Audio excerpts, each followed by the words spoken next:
இன்றைக்கி என்ன பண்ண போகிறோம் அப்படின்னா ஒரு ப்ளெயின் குருமா. கடாயில் வந்து எண்ணெய் ஊற்றிட்டு ஜீரகம் போட்டு கருவேப்பிலை போட்டு வெங்காயம் போட்டு இது பண்ணிட்டேன். ஸோ நெக்ஸ்ட்டு வந்து பார்த்திங்க அப்படின்னா நம்ம தக்காளி போடணும். தக்காளி போட்டதுக்கப்புறம் ஒரு பேஸ்ட் ரெடி பண்ணி வச்சுருக்கேன். தேங்காய், கொஞ்சம் பொட்டுக்கடலை, ஒரு பச்சை மிளகாய் போட்டு அரைச்சி வச்சுருக்கேன்.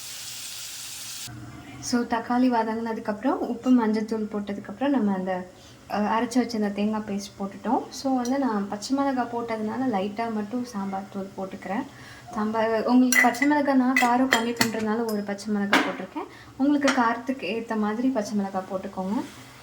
இது வந்து பார்த்திங்க அப்படின்னா நல்லா ஒரு கொதி வந்ததுக்கப்புறம் நிப்பாட்டிலாம். ஈஸியாக அண்ட் சிம்பிளாக. அதுக்கப்புறம் லாஸ்ட்டாக வந்து கொத்தமல்லி தூவி போட்டோம் அப்படின்னா ரெடியாக இருக்கிறோம். இது கொதிச்சதுக்கப்புறம் நான் உங்களுக்கு காமிக்கிறேன்.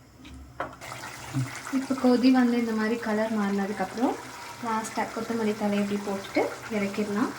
நான் இதில் வந்து உருளைக்கிழங்கு அந்த மாதிரியும் போட்டால் சாப்பிட்டா சூப்பராக இருக்கும். என்கிட்ட இப்போதைக்கு எந்த காயும் இல்லாதனால ஒரு simple and plain kurma idli, dosa, chapati எதுக்குனாலும் நல்லாயிருக்கும். ட்ரை பண்ணி பாருங்கள் நீங்களும்.